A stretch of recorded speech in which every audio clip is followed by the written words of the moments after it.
Sauce. Hey, you like Pez? It looks like that. Here's Heaney from the boundary line. He's an expert at these. From the boundary line!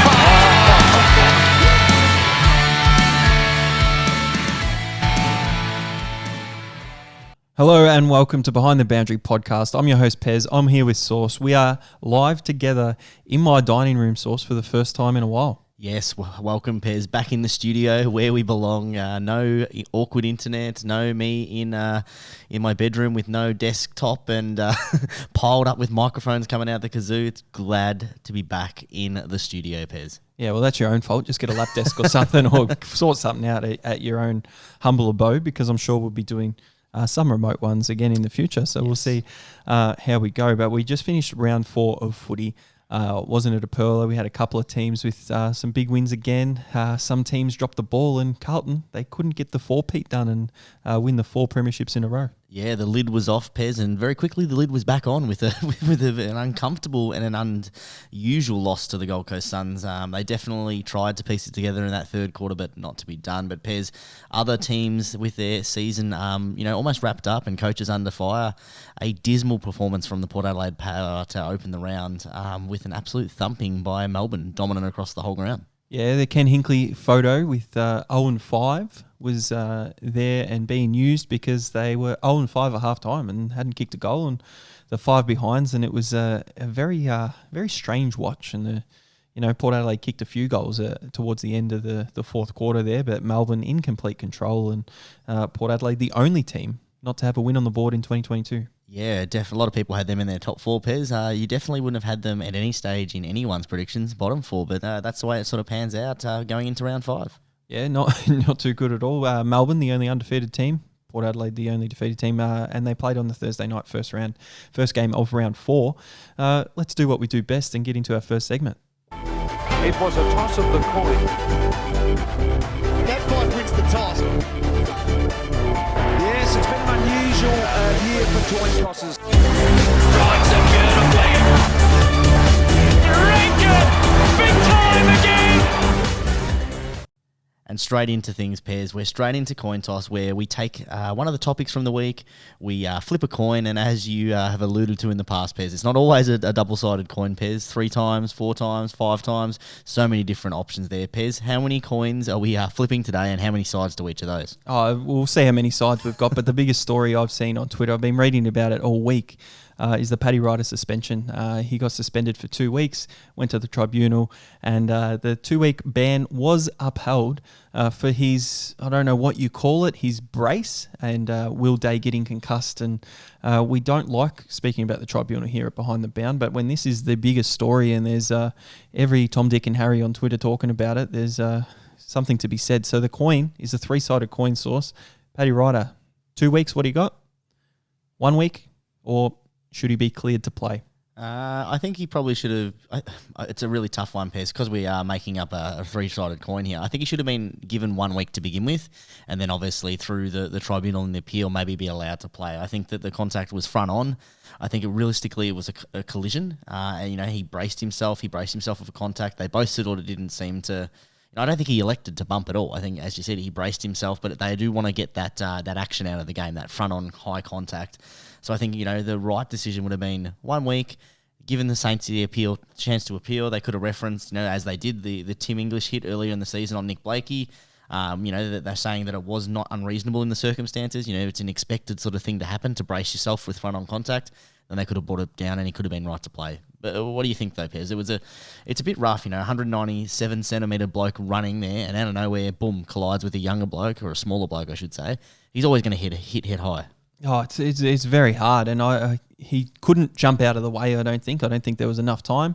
There's a lot of people on Twitter and a lot of differing opinions, Source, and I saw a lot of stupid tweets about comparing it to Tim English and saying that Paddy Ryder had more time to get out of the way. And the problem with those people that are really stupid, Source, is they don't actually know they're stupid and they think what they're saying is actually very, very good. But the other thing that St Kilda did wrong is they put in their own lawyers. They needed to hire the Geelong lawyers from their tribunal, and then they might have been able to get off. Or whoever Paddy Dangerfield has had represent him in the past would have been a good start. But in a serious note, I think he's had his Brownlow medalist was the person that was defending the first couple of times, Pez, the potential one. But yeah, I think Paddy Ryder just did what he could. He stopped. He tried to stop in the moment. He put his arms up. He didn't actually bump, which is the weird thing. And are we going off the action, or are we going off the outcome? And here, we're actually going off the outcome because Will Day was off the ground and ended up with a concussion. So if Will Day was another 15 centimetres taller, he was a bit bulkier, he wouldn't have been concussed. The outcome's a lot different, which is a big problem. It's a massive problem, Pez, but I think because they want the action out of the game, and that's what they keep focusing on. They keep saying, we don't want this in our game, we don't want this in our game. So stop focusing on the outcome. Just focus on what the actual action is. If that is what you want removed from the game, every time that situation is there, don't worry whether he's concussed or not. Make a criteria for the hit itself. Don't worry. Get rid of what happens late. Because if he's had 7 or 8 concussions, he's more susceptible to a concussion. If it's the first time he's ever played footy and the first time he ever gets knocked, he's probably not going to be concussed with a knock like that. I just think that they need to focus on the action, not the outcome. Yeah, and if that action is deserved of a week, and that's the thing, then albeit, but every single action from that needs to be a week, no matter what the outcome is. I've got an easy thing to do. The tribunal, they go off a formula source, medium contact or whatever, high contact, medium force, whatever it might be. Get rid of the formula. It doesn't work. And just the new formula equals common sense. And just have a look at each thing on its basis and go from there. What they should do, Pez, is exactly what we're doing. Put up the clip, put a poll on Twitter, and let the public decide, because 9 times out of 10, everything the AFL seem to have done, and with any of those decisions, the general public and the general consensus take out your bias supporters. You might have to ban Collingwood fans. Yeah, because but the general consensus, Pez, across the footy community, even with this one here, is that 2 weeks is a bit rough, it's a bit stupid, he shouldn't get on there. So just make it the general public, put it out there, put a poll during the game. We can have it all done by the 4th quarter. I mean, there was nothing else to watch during that game except for, Hawthorn didn't show up. So just put up a poll. Except for you can do that if you want, but we just need one person making common sense. Maybe it could be the person that is the new chairman or CEO of the AFL, with Gil McLachlan stepping down during the week. Source, very big news. Yeah, huge news, Pez. A bit disappointing, Pez, because it's about this time of the year that we get our dinner with Gil invitations that we had a couple of years ago. So we're going to have to maybe go to someone else's house at the end of the year. But the main question out of this one, Pez, is there's a heap of names being thrown in the hat, but who are the main contenders? And I've picked out 2 because I'm going to stick to the conventional coin that most people use in their everyday spending. Who are the main contenders, Pez? Who will take over from Gillan McLachlan? Andrew Dillon, the AFL General Counsel and the Football Operations Executive, or Brendan Gale, the Richmond CEO, who seem to be the 2 front runners and names that keep popping up? Yeah, well, they are the 2, and Brendan Gale's been very successful as the Richmond CEO with the 3 premierships as well, and he's had some other things going for him as well with his 244 games. He's got different degrees. He's worked in the AFL Commission before and things like that. When Andrew Dillon, the thing he's got going for him is he's been Gil's right-hand man. So he's been there through COVID. He's been experiencing all the highs and lows of being the CEO of the AFL, and I honestly do not care who gets it. I'm just going to say give it to Andrew Dillon and keep it going to go from there. Brendan Gale's probably too inclined to Richmond, being the CEO when they won the 3 premierships for Richmond. I know it is his goal to end up being the CEO of the AFL, and I wouldn't be surprised if he is. But AFL House, just nothing changes. Gil stays for the rest of the year, and Andrew Dillon, you can take over after that.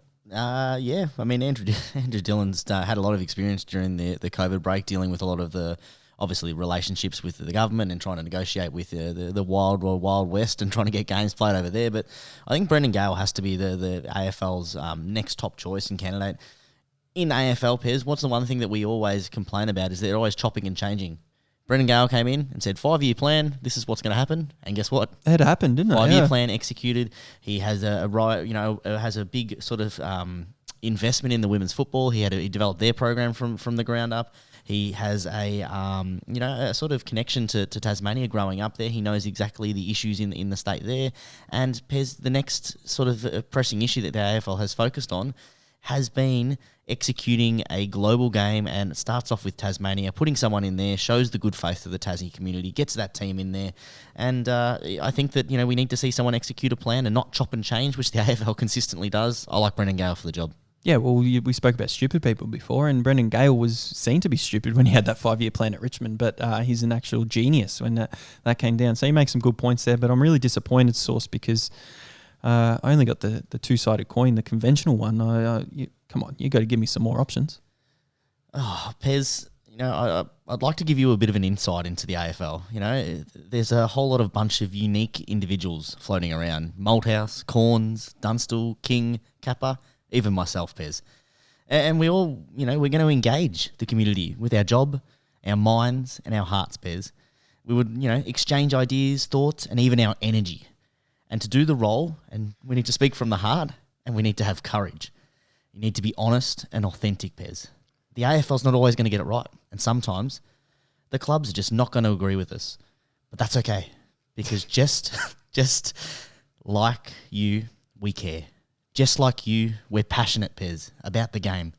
So if you want to come along for the ride, join us in the AFL going forward, because we love footy and we love the money. So give the job to me, Pez. I'm in. if that wasn't the biggest setup in behind the boundary history there, but isn't it the best setup? And it's what it deserves for Brett Kirk. If you don't know, he's 10 years since he made that insightful speech on a Saturday Arvo on the footies for Channel 7. And if you haven't seen it, go to our page at Behind the Bound. We retweeted one of the tweets down there. So scroll down a little bit, you'll be able to see it. But what a speech from you, Sauce.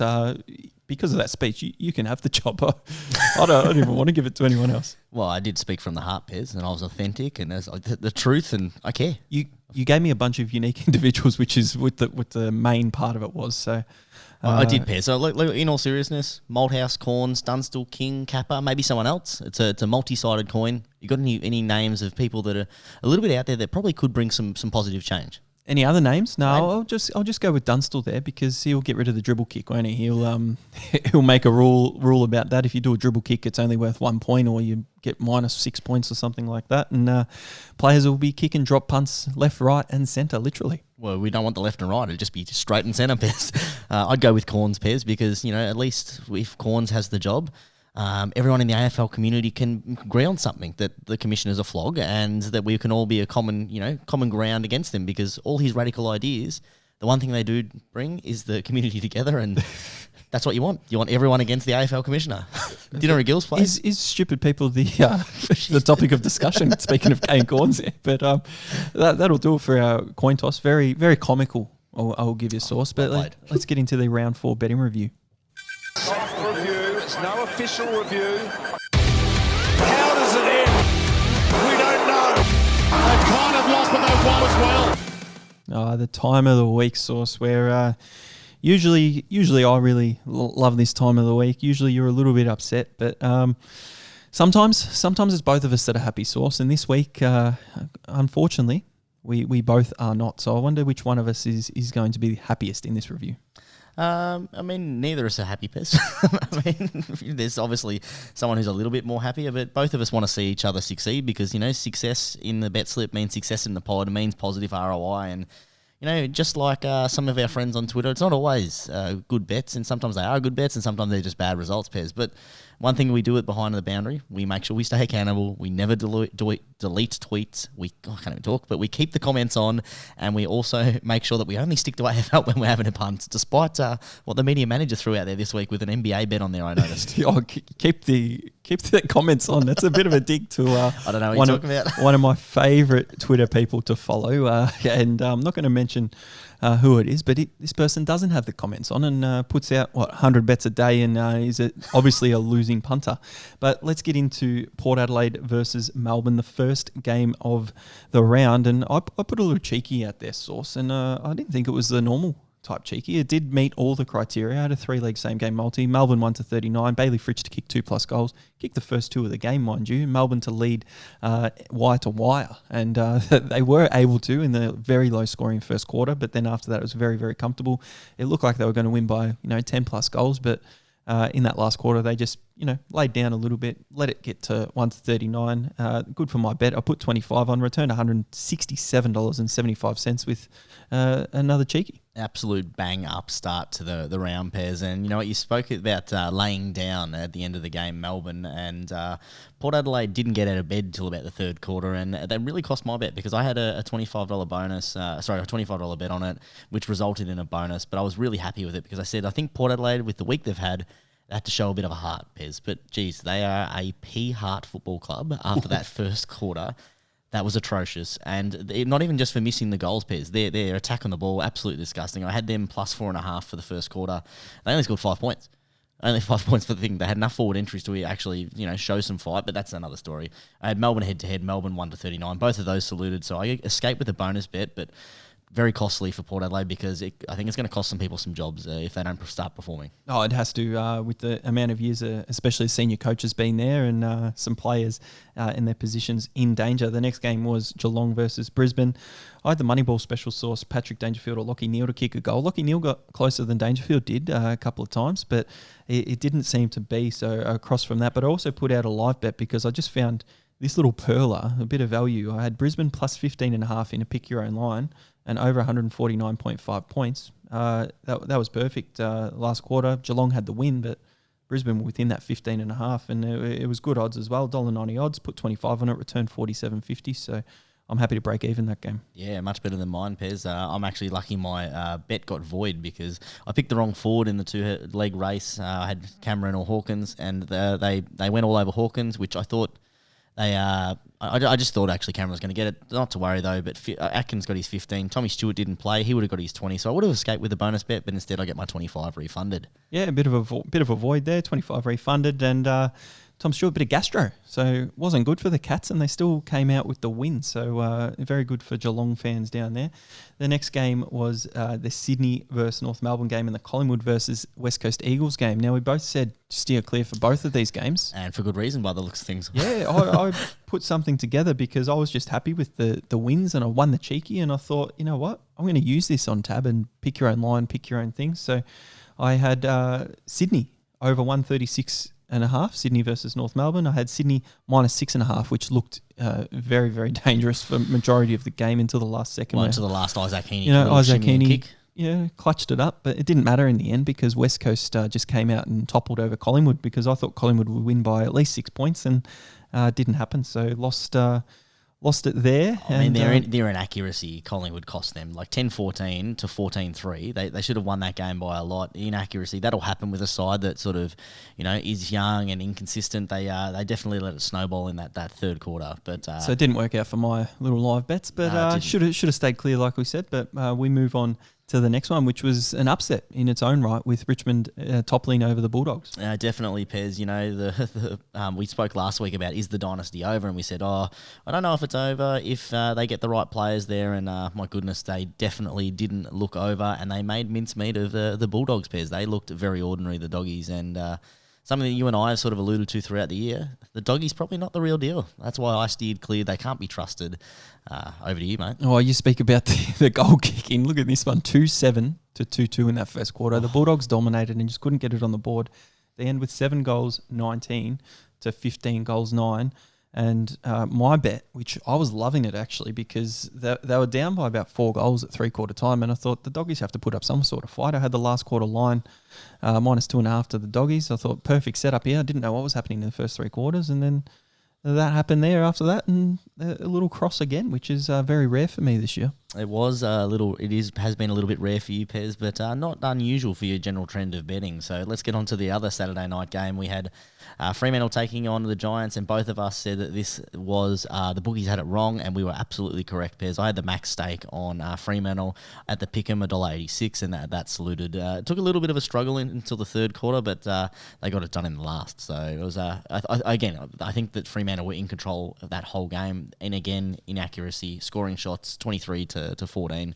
They controlled most of that game. Yeah, when GWS went inside 450, they were quite efficient and were able to kick the goals. So Fremantle, easy win in the end, and I had my little same game multi set up there with doubling up my money and a little bit more. So we were happy with the Fremantle game. And when you get a team that you think is, $1.90 odd, and you think the bookies have it completely wrong, that's when you can kind of clean up. Yeah, you definitely kind of can clean up, Pez, and it's really good to make sure when you see those that you talk to it, and you got to trust yourself. And we'll talk later on the Sunday, the last result with the Carlton game and how we got it wrong. But for the other two games that we sort of said, there were three certainties for the game. There was the Fremantle game, there was the Saints, and we said that the Blues should have got it done. But you got to trust it there, and listen to your heart, Pez, from Kirky. Kirky, good on you, Kirky. Essendon versus Adelaide. I didn't have anything in that source, the early game on the Sunday. No, I steered clear with that, Pez, and I think most punters were sort of leaning towards Essendon at the start of the week, and then by the Sunday afternoon with all their outs and some uncertainty about who was playing, a lot of punters would have had the sweat if they stayed with Essendon, because they only got the job done by 4 points. Tex Walker had a couple opportunities in that last quarter to some redemption time, Pez, but unable to get the big clunk of a mark. Yeah, no good from Adelaide there. They probably should have got the win over the Bombers in the end. They were quite disappointing, the Bombers there. But the next game is another one the bookies got wrong, definitely, because we had Hawthorn taking on St Kilda. We know it was at the MCG, but we were both all over the Saints in this one. And I had the max on there, and $2.25, my little same game multi-paid. So I really enjoyed the Sunday afternoon football. Yeah, you had the max on it, Pez, and I had a $10 cheeky, which polar opposites, but both the same result. Nice little green tick. I had the Saints head-to-head. Max King to get 4 goals, and he did that again, got going in that last quarter.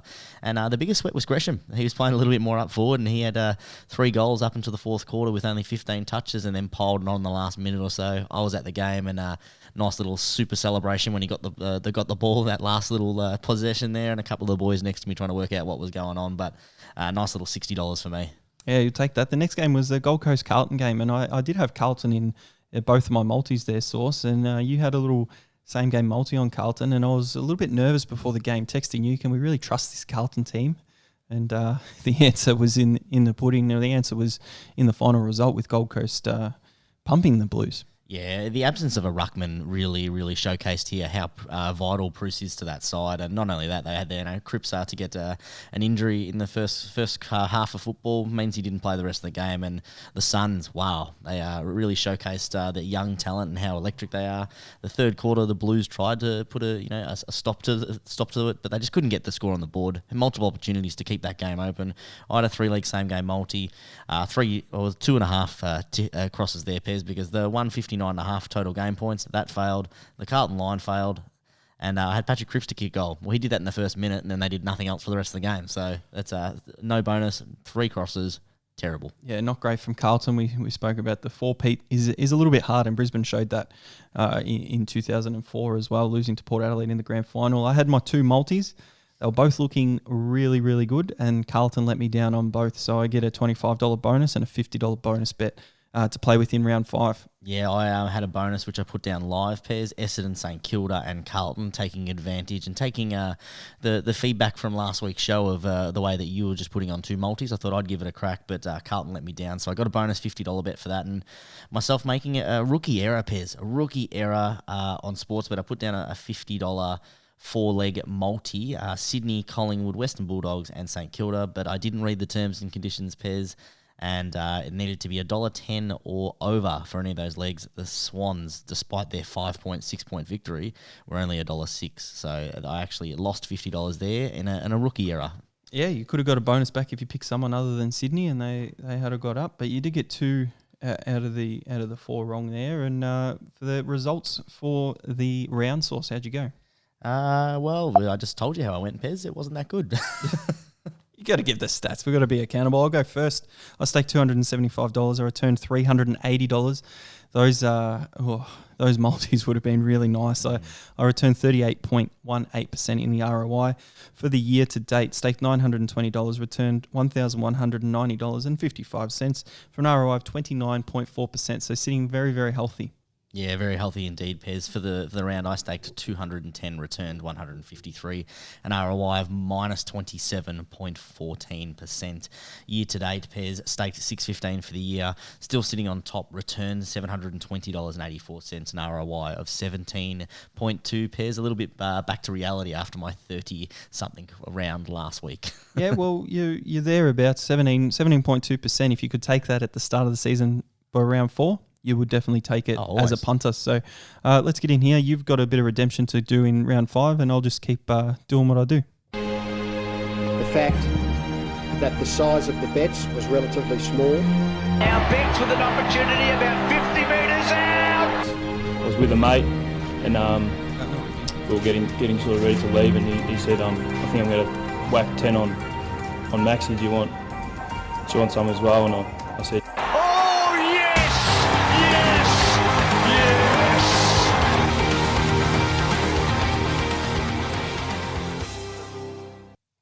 Straight into our bet slip pairs. And as always, and as I spoke earlier, our media manager, our intern, has been doing his job. Let's hear about the round 5's specials. Cyril takes a special and goes bang! Yeah, very good app behind the bound. Yeah, get on there. You get to see them early in the week. We've got Sportsbet. We've got the same two double winnings on Thursday, Friday games in your same game multi with 3+ legs. And you've got the best one out of anyone, the 4+ leg AFL multi. 1 or 2 legs fail, you get a bonus bet back up to $50. You got to make sure every leg is at least over $1.10, as Horse was saying in the review. Tab, they've kept the same specials as well. You've got the head-to-head multi special. You can do the 3+ legs. If one fails, you get a bonus. And the all games, same game multi special. So if you're doing a same game multi and you don't want that double winnings from Sportsbet, you go on to Tab. They've got the venue mode exclusive, lead at halftime but lose in all games. Ladbrokes, they've got the 3+ legs same game multi. It says NRL and AFL, but obviously for AFL here, if one leg fails, Thursday, Friday games. They've got AFL $2 lines on Thursday, Friday games as well. They usually like to bring out stuff for Saturday and Sunday a little bit later in the week, so keep an eye out there. They've also got the mega multi in AFL where you can do 4+ legs, and if one loses, you can get a bonus back as well. Neds, they've got $2 lines Thursday, Friday. They've got the early payout 20+ up at halftime, a head-to-head bet. Your team gets paid out early, so if they're going to lose, you'd still got your money. And they've got the AFL same game multi. It's a 1 refund per day. So the first eligible bet per day, that's Thursday, Friday, Saturday, Sunday, and Monday this week.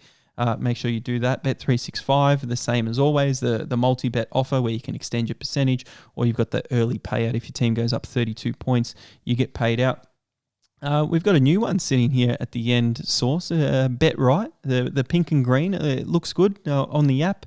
And the only one there, no real specials as of such, but join our community. It's a Discord community, Source, and you can actually request your own market. So I jumped in there and had a look, and there's people that just go, and this is betting on anything. They go, can you give me a market for this? And someone will respond to them, and they'll put the market out there for them. And they'll go, yep, it's up now. Here's the link. So like that. So that's pretty cool. So if you want to do your own markets for AFL, give that a go. And Moneyball, we've got Play in P. We just watched Minnesota Timberwolves. Oh, the Wolves, Piers. Secure the 7th seed and act like they won the championship there with Patrick Beverley. Biggest win in the franchise's history, mate. And we've been to a Western Conference final. What was here is Paul George half triple-double max bet, and he actually got that and was paying $2 Source. But when that was put up, Moneyball didn't have their specials out, but they've actually got 2 more out. So they're in the comments there on this post as well. Gunston or Hawkins in the Geelong-Hawthorn game to kick one of the first 5 goals in the match. Max stake of $25, and that's paying $2 Source. So if you like that, you can jump all over that. And Naughty Norton, Aaron Norton, to kick one of the first 5 goals against North Melbourne. Max bet at $10. It's paying $5 if he kicks one of the first 5. And we know he hasn't had his kicking boots on last week, so he'll be raring to kick a goal. Yeah, he will definitely be raring, Pez, to kick a goal. All right, let's get into round 5, starting things off on Easter Thursday, Pez. Brisbane taking on Collingwood Magpies at the Gabba. $1.18 favourites are the Lions, $4.70 outsiders, the Collingwood Magpies. 29.5 is your line, and the over-under total game points, 171.5, Pez. Can the Lions bounce back? Yeah, well, this line movement's been a lot early in the week on the Sunday. 20.5 it started out to 30.5 as you said, and I don't like the line either way. I don't know which Collingwood's going to show up. We don't have the teams yet doing it before the 6:30 mark on a Wednesday night, Source. So I'll put a 4-leg same game multi together. I've put it on Ladbrokes so I can get that special back if one of them fails. I've put the alternate total points over 137.5. Hugh McCluggage to get 20+ disposals. Daniel Rich down back to get 20+ disposals. And instead of the 40+ or 1 to 39, I've gone Brisbane to lead at every quarter. So they've got to lead at quarter time, half time, 3/4 time, and win the game. All up, that's a $3.11, and I've put 25 on it. Pez, that wire-to-wire bet is a great value. $1.80 on its own merit. I looked at that a couple of times. We'll definitely put that one in my personal account. So I love that bet there, Pez.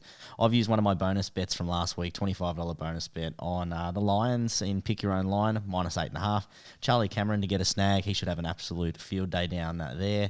And Pick Your Own total game points, 159.5. So lowered it down, gave myself odds of $2.05 just to double up, return of 51.25 to start the round off.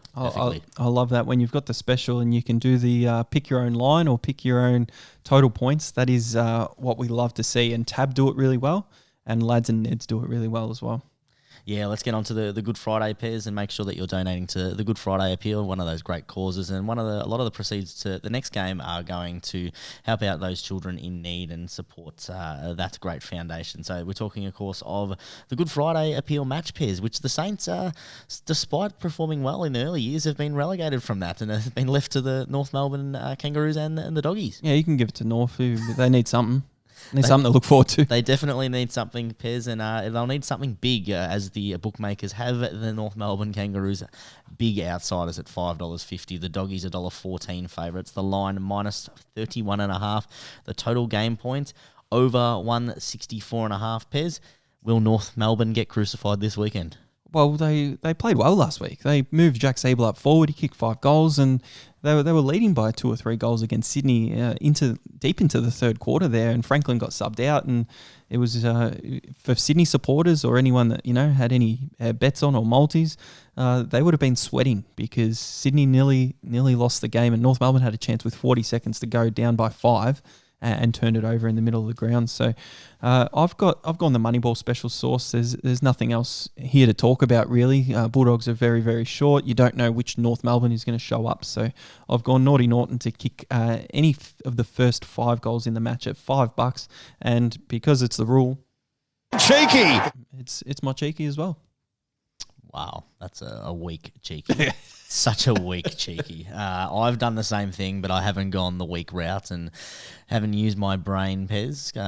And I've just gone with the Naughty Norton. I think that $5 odds is absolutely great. It's $10 per shot on goal. The ball's going to be down in the Western Bulldogs forward line quite a fair bit, I think, early on in that game, and they don't really have anyone else down there to kick some goals. So I think Norton will get that done, Pez. Again, let me just reaffirm that. A weak option for you, cheeky, and not what the show's about. I'm about making money, mate. Let's get on to please. We need to stay true to our heritage, Pez. Where do we came from? The Cheeky Punt Pod. You've got to have that living in every bet. I won the cheeky last week. Had 25 on it, not 10. So you broke the rules. All right, let's get into the second game of the Good Friday day. We head over to SBS Stadium, West Coast taking on Sydney. $2.51 outsiders are the Eagles. The Swans are $1.53 favourites. The line is -10.5, and the over/under total game points 162.5. Yeah, this is quite a strange one. West Coast having a decent win against Collingwood and going back. Are they getting most of their players back now? Are they going to be fit enough? They are playing at home.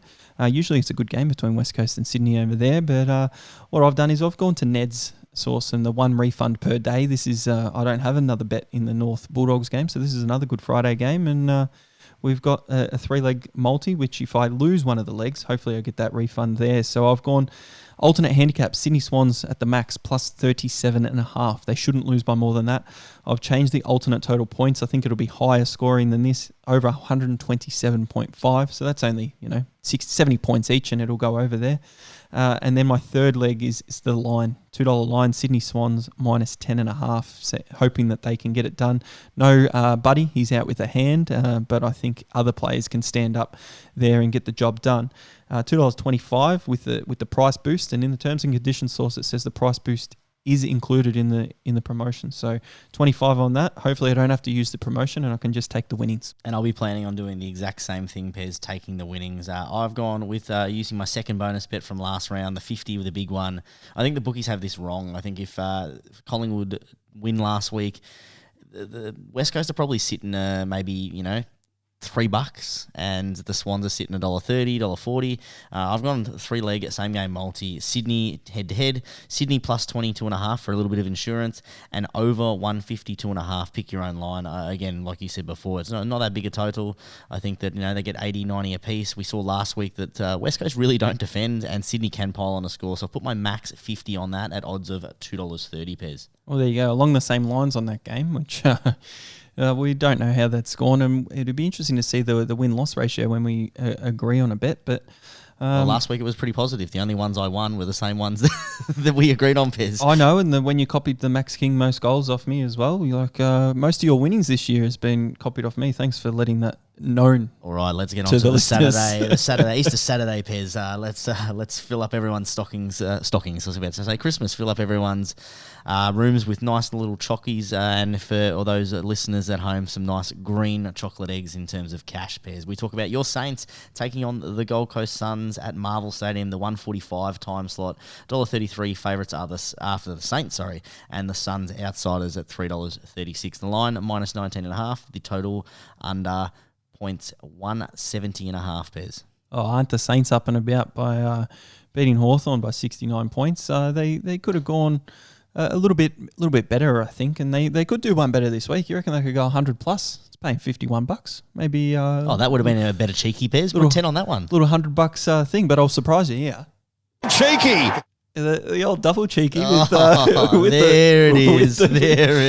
the bonus bet, but it's not 100 plus. I've just gone a little bit different. I've gone 3 legs. It's a $50 bonus bet. St Kilda 40 plus in the big win little win, so that's $3.20 by itself. Dan Butler to kick 2+ goals. He's been out of goal kicking form this year, so hoping he could fire against the Gold Coast. And Bradley Hill 20 plus disposals, $7 altogether source. So the max 50 bonus bet. Onto that one, and I'll put the little cheeky symbol there for you as well. Yeah, cool. Always following the rules there, Pez. Love to see it. I've gone. I think that you're right. I think that the Saints will. They are up and about. The lid is off, Pez. The Saints are coming, and I've gone $25, 3-leg same game multi with tab. 1 leg fails, obviously money back. I've gone St Kilda plus 10.5. Pick your own line. St Kilda to win, Pez, and Bradley Hill to kick goal. He surprisingly is about $1.90 to kick goal, and he's been a little roll up forward. I think if they get their pile on, which they probably will, that gives odds of $4, Pez. And realistically, all I'm looking for is a St Kilda win and Bradley Hill to kick a goal. I think that's great money. So I put 25 on that, Pez, to return 100. Yeah, well, they made that very evident on the couch on Monday night with Bradley Hill's changing role, even at the start of this year, and getting most of his disposals in the forward half of the ground. So kicking 4 goals last week against lowly Hawthorn, and hopefully the same thing against the Gold Coast Suns. Hopefully, fingers crossed, Pairs. All right, we get on to the Saturday afternoon time slot. Adelaide taking on Richmond, $2.16. Outsiders are the Crows, even despite their home ground advantage. $1.70 favourite are the Tigers, plus 5.5 line for the Crows, and the over-under total game points, 173.5. Pairs. Jeez. Tiger time, they're back. $1.70, is it? Mm-hmm. Jeez, I just looked at the game and I didn't even look at the odds, and I thought, you know what, I'm just going to have my Saturday Easter afternoon nap after going to the Saints game and not watch this. So I've got to steer clear on there at the moment. But when I see those teams on the Friday night, maybe have a little bit of a dabble and see how we go with the Tigers. Looking all right and getting a couple of big names back last week and beating the Bulldogs. Yeah, I'm actually had the same sort of thing, Pez. I'm driving up to Bright that day, so I reckon we'll be about arrival time. It'll be me for pulling out the old armchair and sitting down for a snooze, not watching that game, steer clear, despite I will have a look at, obviously, the teams, but I imagine if they get some more names, that will come in a little bit. So if you like the Tigers and you're hopeful of what they can do, jump on the Tigs at $1.70. All right, let's head on to the Saturday night game, Pez, where both of us, I'm sure, will be wide awake and ready to profit. Melbourne taking on GWS. It is at the G. $1.15 favourites are the Ds, and $5.50 outsiders the Giants. Minus 31.5 is the line, a huge line for the reigning premiers, and over under 163.5. Pez, 5 on the trot for the Ds. Yeah, well, another line that opened up really low, Source, and it's continuing to climb throughout the week. I think Melbourne give GWS a bit of a lesson, and they've been very disappointing. The Giants and not performing too well, and they had a big fourth quarter collapse last week against Fremantle, and they're just not not the team that they used to be when they made the grand finals. So Melbourne to get it done pretty easily, especially down here at the MCG. I've put my bonus bet from Sportsbet. I'll put my $25 one on this source. I've just gone the line, Melbourne minus 31.5. I don't rate the Giants that highly at all. Total game points over 163.5. I think Melbourne just have a bit of fun Easter weekend, keep the game flowing. Giants will score a bit.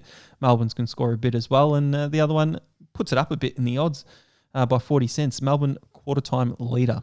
So they just got a lead at quarter time, and that instead of $3, add that leg in, it gets you $3.40. So I've done that. Nice little inclusion there, Pez. I love what you said there. I think Melbourne definitely lead the first quarter. I think they definitely do score a lot of points, and there's a free-flowing game, and that's why I've gone something a little bit Cheeky! missed the button there, Pez. But still, even in the studio, I'm still bringing the number one production to the podcast. I've gone. I agree. I think that Melbourne are clearly a significantly dominant side.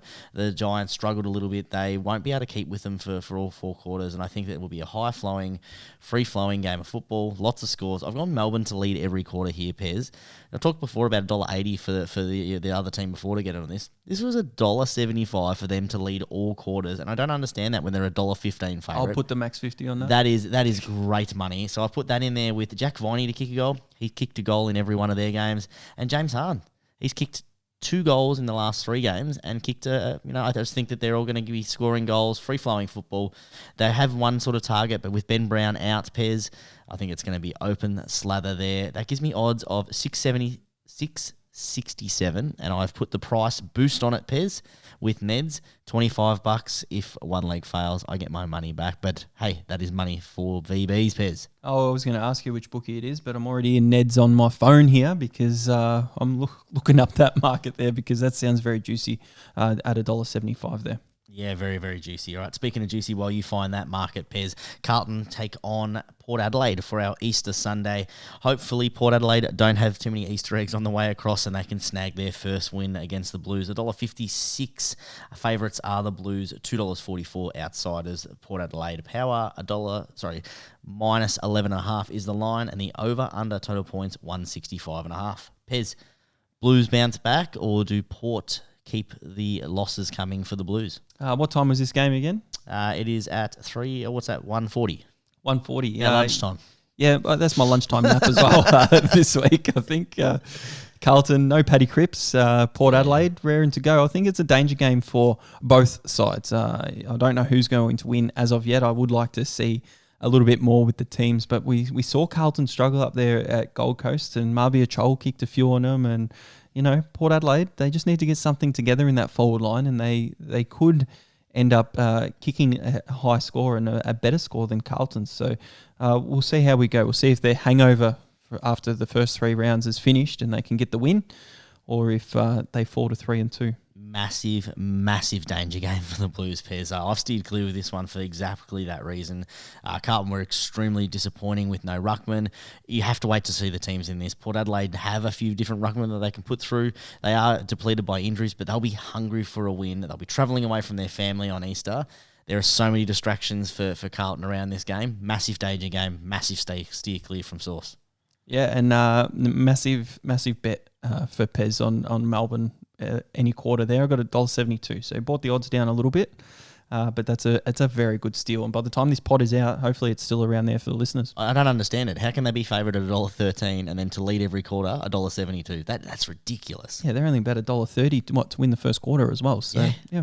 If they win the first quarter, they're going to continue to go, aren't they? Exactly right. Yeah. I think so. So jump on that, and you can fill, as I said before, fill your Easter hunt with lots of little eggs there. Pez, a little bit extra in the pocket. All right, we get on to the Sunday afternoon game. Pez hopefully has woken up from his nap. We're talking about the Bombers taking on Freo, and the bookies have this one as a pick'em. $1.90 for the Bombers, $1.94 for Freo, which means, Pez, it's a pick'em. There's no line. The total game points, 168.5.